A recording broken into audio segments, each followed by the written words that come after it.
Si tu aimes mon contenu et que tu en veux un peu plus, retrouve-moi dans la peau d'un chroniqueur chez Box to Box. Tous les liens sont dans la description. Salut à tous, comment ça va? Aujourd'hui, on va se prêter à l'exercice habituel de la chaîne, faire le 11 type 2. Évidemment, vous l'avez vu en miniature, le 11 type de cette vidéo, c'est celui du mercato hivernal, donc les joueurs prêtés ou transférés. Et ne perdons pas de temps, on s'y attaque tout de suite en commençant au cage avec Marc-André Ter Stegen, qui est prêté du coup à Girona. Dans un monde normal, c'est un super bon coup, sauf que là, il s'est blessé dès son arrivée. Donc forcément, on ne peut pas le mettre en tant que gardien titulaire, donc ça reste une mention. On a Pasveer également, qui arrivait librement à Héraclès, si j'ai bien compris. Grosso modo, ça serait pour des raisons personnelles. Et notre titulaire du coup, parce qu'on n'a pas beaucoup de mouvement au niveau des gardiens de but sur ce mercato hivernal, c'est Ortega. Vous vous souvenez de lui, c'est un gardien souvent remplaçant à Manchester City. Et là, il est parti, le gardien allemand, pour 580 000 euros, somme, ma foi, plus qu'abordable, en direction de Nottingham Forest. Sels, leur gardien titulaire, s'est blessé, donc c'est lui qui devrait occuper le poste. Et là, une question se pose, j'en suis assez curieux, est-ce qu'il pourrait potentiellement gratter une place importante en tant peut-être que numéro 1 dans la hiérarchie pour la Coupe du Monde avec l'Allemagne? Il a déjà été appelé par Nagelsmann, donc c'est pas quelque chose d'impossible, mais il a 0 sélection. Officiellement, il n'a pas joué.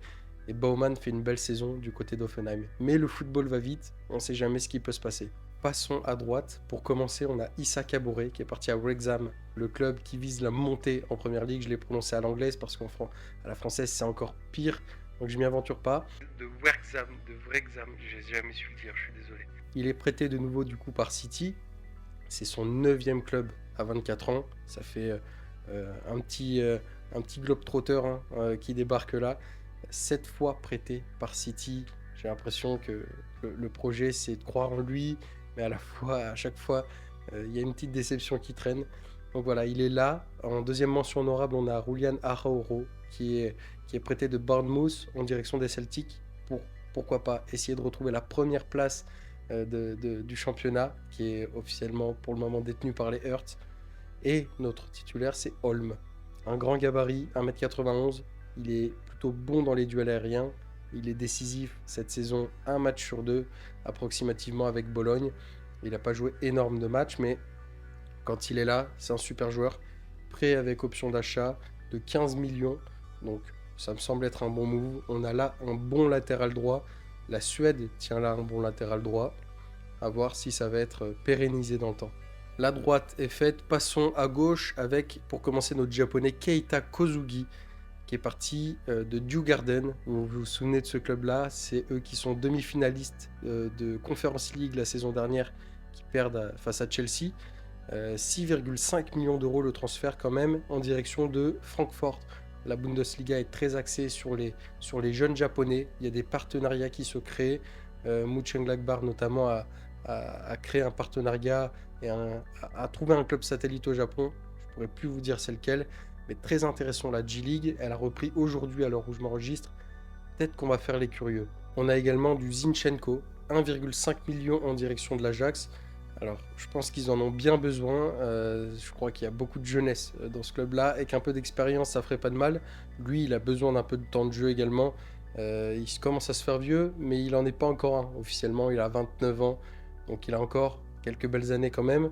On peut espérer revoir une bonne version de Zinchenko. Mais notre titulaire, c'est Joao Cancelo. Lui, pour le coup, je pense que ça a tout d'un bon coup. C'est un prêt en direction du Barça, mais il connaît déjà le club, donc l'adaptation sera plutôt simple a priori.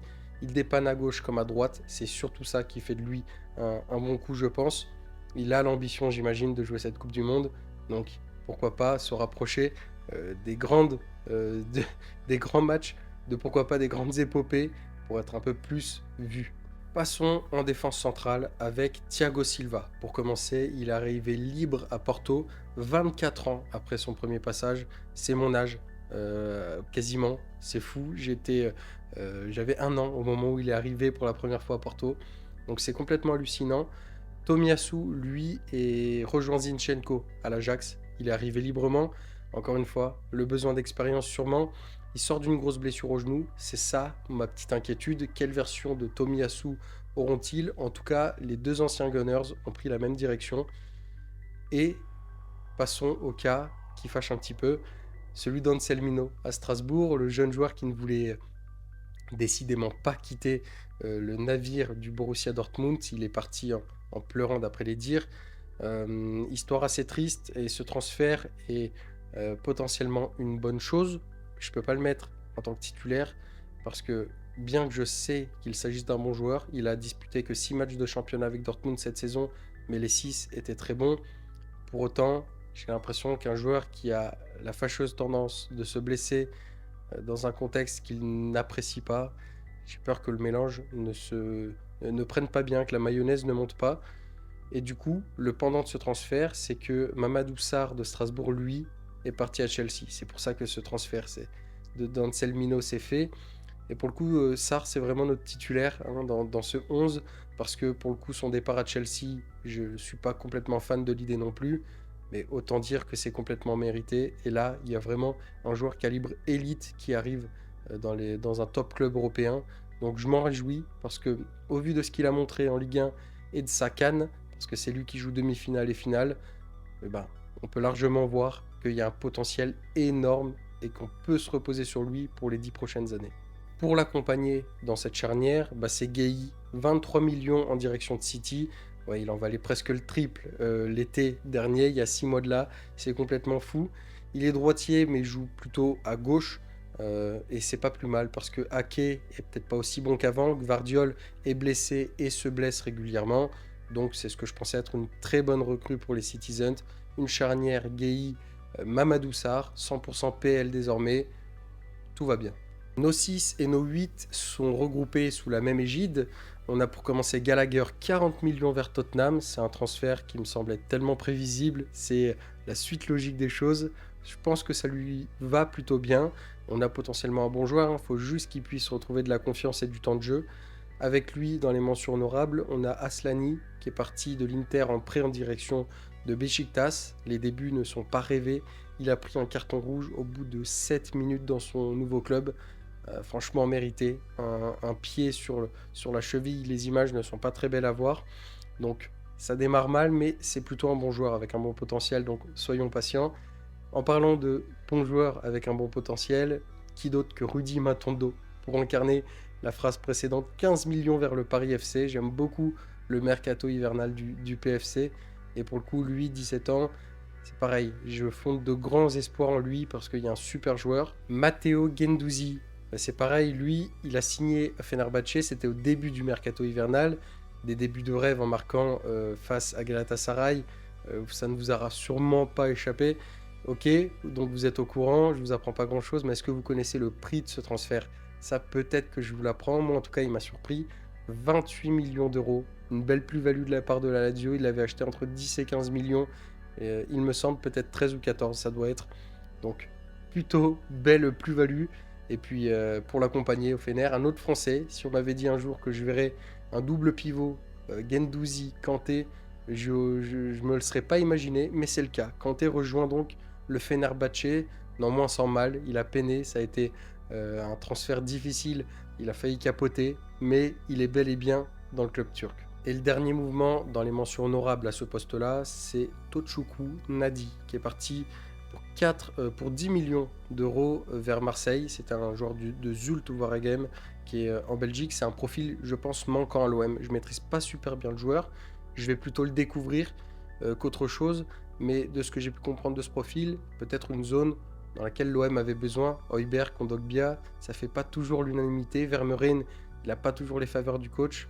Je pense que c'est un petit peu le 6, le 8 défensif dont avait besoin l'OM. Et en parlant de Marseille, notre premier titulaire à ce poste-là, dans ce 11, c'est Quinten Timber, 4,5 millions d'euros, d'où le lapsus révélateur de tout à l'heure. Alors attention quand même, moi j'ai mis une toute petite vigilance, c'est que Feyenoord l'avait acheté pour 7,4 millions d'euros, donc l'OM l'a acheté quasiment 2 fois moins cher. Ce que je me demande, c'est pourquoi. Est-ce qu'il n'a pas répondu aux attentes? Est-ce que son potentiel était beaucoup plus fort au moment de l'achat plutôt que de la revente? Quoi qu'il, je pense malgré tout que c'est un super joueur. Il a déjà montré de belles choses sur ses premiers matchs avec l'OM. Donc tout droit. Voyons voir ce qui va se passer. Moi, en tout cas, j'apprécie le profil et l'OM en a également besoin. Donc, je ne suis pas du tout contre ce transfert. C'est pour ça d'ailleurs qu'il fait partie de mes titulaires. Et pour l'accompagner, Kenneth Taylor, ça, c'est un transfert dont je ne m'attendais pas à voir. 17 millions en direction de la Lazio. Autant l'Ajax a recruté 2 joueurs d'expérience, Tomiyasu et Zinchenko, pardon. Autant là, c'est un joueur qui semble être un leader de cet effectif initialement. Le voir partir à la Lazio m'a étonné, d'autant plus parce que c'est la Lazio. Mais ils avaient besoin de se renforcer au milieu de terrain avec le départ de Guendouzi qu'on a évoqué. Et donc voilà, Kenneth Taylor. J'en attends pas mal de lui, d'où sa place dans mon 11. Nos 10, on les aime, les voici. Un des postes souvent les plus attendus, en commençant par Branco van den Boomen, qui est arrivé en prêt au SCO d'Angers pour remplacer Abdelli, qu'on évoquera sûrement un petit peu plus tard. Quel plaisir de le revoir en Ligue 1. On se rappelle le bon temps au TFC. On a vu de belles choses dans ce milieu de terrain-là, mythique. Donc, au plaisir de te revoir, monsieur Branco, et à très vite sur les pelouses de Ligue 1. Comment passer à côté de Noah Narti, qui a signé à l'OL pour 7,5 millions d'euros, déjà buteur pour son premier match, au bout de peut-être 30 minutes, quelque chose dans le genre. De très bons débuts, franchement, il a du ballon, peut-être un petit manque sur le défi physique, mais laissons-lui un peu de temps. Est-ce qu'il va pouvoir le compenser? Moi j'ai l'impression que oui, il est tellement fin techniquement qu'il va peut-être réussir à compenser cette faiblesse avec d'autres qualités. Donc très curieux. Un autre jeune qui est arrivé, ça vous aura pas échappé, c'est Dro Fernandez du côté du PSG. Il est arrivé pour 8 millions pour un joueur qui a disputé à peine 10 matchs en professionnel, peut-être même pas, c'est quand même fou, mais on sait qu'il y a un énorme potentiel chez lui. On a vu des belles choses pendant la pré-saison avec le Barça sous Flick, donc hâte de le voir intégrer la rotation. Pour l'accompagner, un peu plus d'expérience. Dans ces mentions honorables, c'est Lucas Paqueta, le plus gros transfert de l'histoire du championnat brésilien. 42 millions en direction de Flamengo, donc le club qu'il a connu, c'est son retour. Je pense que là aussi, il y a pas mal à débattre, mais on va pas s'attarder dessus.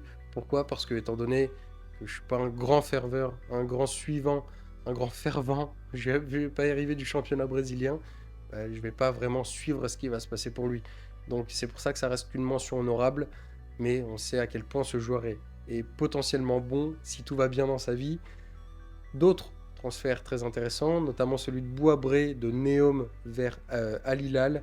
Donc il est passé de 10 millions, Neom l'avait acheté 10 millions, Al Hilal l'achète 23 millions. Est-ce qu'il faut vraiment se fier au prix d'achat des clubs saoudiens? Je ne sais pas, mais c'est quand même peut-être un indicateur de sa progression, donc j'en attends pas mal. Et notre dernière mention honorable à ce poste, on l'avait évoqué au début quand on citait l'arrivée de Branco van den Boomen au SCO, c'est parce que Abdelli en est parti. Lui, il a rejoint l'OM, qui était a priori le club de ses rêves, pour 2,8 millions d'euros. L'OM ne risque pas grand-chose à ce prix-là, mais j'en ai déjà parlé en live avec Box to Box. J'ai pas l'impression que ce soit la meilleure idée du monde, tant le secteur est quand même assez plein et qu'il y avait des besoins ressentis ailleurs. Mais pourquoi pas, c'est un super joueur et peut-être qu'il me fera totalement mentir, c'est tout ce que je lui souhaite. Ça nous fait arriver à notre 10 titulaire tout ça. Et qui d'autre qu'Ademola Lookman? Oui, je l'ai mis à ce poste-là, parce qu'il l'occupe quand même pas mal, notamment dernièrement à la CAN avec le Nigeria, et je trouve qu'il est plutôt bon dans ce rôle-là. Il y a moyen que ce soit un électron libre à l'Atlético. Ses débuts sont plutôt bons, il a déjà été décisif. 35 millions, c'est le coût de son transfert, ça c'est pour l'information. Maintenant, j'en ai un peu après son agent. Je comprends pas comment un joueur de cette envergure n'aurait que l'Atlético Madrid comme gros courtisan. J'aurais aimé le voir dans un club avec des ambitions offensives autres que celles de l'Atlético. Après tout, laissons un peu le temps.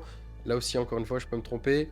Ça reste quand même mon 10 titulaire pour ce 11 du mercato hivernal, parce que c'est quand même une grosse pointure. Ça me fait penser quelque part un petit peu au transfert de Gvara au PSG la saison dernière, à la même période. C'est le transfert qui a fait basculer le PSG dans une autre dimension. Et pourquoi pas Lookman à l'Atlético. Nous y est sur la ligne de 3 qui se situe devant avec nos ailiers droits. Pour commencer, Cole Palmer en tête de liste, le prêt de 1,5 million d'euros de Dortmund vers Hoffenheim. Donc je pense que l'objectif, c'est la Coupe du Monde, hein, pour lui, pour Cole Campbell. Je pense qu'avec les USA dans son propre pays, il nourrit des ambitions et lui a un énorme potentiel qu'il n'a pas pu exploiter avec tout ce qu'il y a en concurrence à Dortmund. J'ai hâte de voir dans le Hoffenheim-Dilser, dont on devrait potentiellement parler dans quelques vidéos si tout va bien. Et ben, j'ai hâte de voir comment il peut se fondre dans la masse parce que le collectif est tellement bien rodé que je suis très curieux de voir l'assemblage de cette individualité dans ce collectif. Brian Gruda, pour 1 million d'euros, c'est un prépayant de Brighton vers Leipzig. Donc là, je pense que c'est un très bon coup. Encore une fois, le meilleur plan pour progresser quand on est jeune, gagner du temps de jeu aussi. Pour ceux qui se souviennent, on l'avait suivi lors du dernier Euro Espoir cet été. On avait beaucoup aimé avec l'Allemagne. On a également du Etcheverry qui est parti en prêt à Girona. Bah évidemment, c'est la filiale, c'est le City Group. Donc c'est une évidence. Brennan Johnson est parti pour 40 millions du côté de Crystal Palace. Il a été acheté 55 millions il y a 2 saisons et demie. Donc c'est un bon joueur quand même, hein. Il a mis ses buts, il a fait ce qu'il avait à faire, il a fait le job. Il a même réussi à amener un trophée à Tottenham, une Europa League, ça c'était pas gagné. Donc chapeau l'artiste. Je trouve que c'est un bon joueur, peut-être pas calibre élite, sûrement pas d'ailleurs, et que Crystal Palace peut être le bon entre-deux pour lui. Toujours en première ligue, évidemment, c'est eux qui ont noyé le marché comme d'habitude pour 31 millions d'euros, mais faut pas s'étonner, c'est intra-première ligue, c'est le transfert d'Oscar Bob, donc de City vers Fulham. Là, j'en suis curieux, bah déjà parce que c'est un joueur frisson, premièrement, mais aussi parce qu'on en a connu quelques joueurs qui sont partis à City, qui sont partis de City parce qu'il manquait de temps de jeu, et ça a donné des choses intéressantes. Je peux vous citer Palmer, Sancho, Morgan Rogers, Frimpong, Brahim Diaz. Ouais, c'est vrai que City potentiellement pourrait vouloir les retrouver, ces joueurs-là. Et pour finir, notre dernière mention honorable, à ce poste-là, c'est Adama Traoré, 2,3 millions en direction de West Ham. On a déjà eu de belles images. Sa confrontation avec João Pedro, c'est un petit peu son fonds de commerce, hein. Il mise un petit peu tout là-dessus maintenant. Donc voilà, c'est aussi pour ça que je l'ai mis dans cette liste, comme quoi ça marche. Et notre titulaire, c'est pas en première ligue que ça se situe, comme quoi il mène pas tout à la baguette, bien que il provient de première ligue, mais c'est en Ligue 1 qu'il est arrivé, c'est Ethan Nwaneri, évidemment, prêt payant de 1,5 million d'euros. Si ça, c'est pas un coup spécial de la part de l'OM, je sais pas qu'est-ce qu'on peut attendre de plus de leur part, parce que ça, c'est avoir le flair. Enfin, je pense que tout le monde l'avait, mais eux, ils ont réussi à être convaincants, notamment grâce à Roberto De Zerbi. Aile droite terminée, passons à la gauche, avec Alan Saint-Maximin, évidemment arrivé libre à Lens, parce que ça s'est mal passé au Mexique. Ne rentrons pas dans les détails. Si on n'est pas hype par ce transfert, c'est qu'on est difficile. Parce que moi, je suis curieux de voir comment ça va se passer. Je suis curieux de retrouver ses dribbles, son impact et sa percussion, donc avec plaisir. Simon Adingra, lui aussi, rallie la Ligue 1 en rejoignant Monaco, prépayant d'1 million d'euros. On a Noah Lang qui rejoint Galatasaray, donc prépayant de 2 millions d'euros. On a de plus en plus de prépayants. Et celui-ci, 2 millions d'euros, c'est un des plus chers du mercato hivernal comme prépayant. On a aussi Nilson Angulo. Là, je vous avoue que je maîtrise pas beaucoup le joueur, mais au vu des données, ça semble intéressant de le notifier.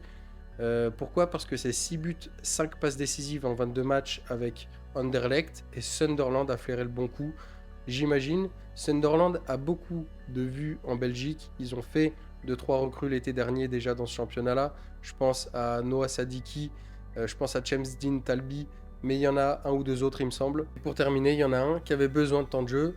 C'est une petite déception de le voir arriver dans ce club, avec tout le respect que j'ai pour le FC Bâle. C'est Julien Duranville. On l'imaginait un petit peu plus haut, mais les blessures, ça devient difficile pour lui. Il a besoin de jouer, donc ça se comprend, c'est compréhensible. Il veut potentiellement viser la Coupe du Monde, donc pourquoi pas, sur un malentendu, ça peut passer. Mais évidemment que le titulaire au poste, c'est le transfert le plus cher de ce mercato hivernal. 72 millions, tu doutes sûrement de qui je parle, c'est Antoine Semenyo. J'ai choisi de le mettre à ce poste-là, bien qu'il soit très polyvalent, je vais pas m'en sortir. Son ambidextrie est totale, sa puissance et son QI foot aussi, tout est intéressant chez ce joueur-là.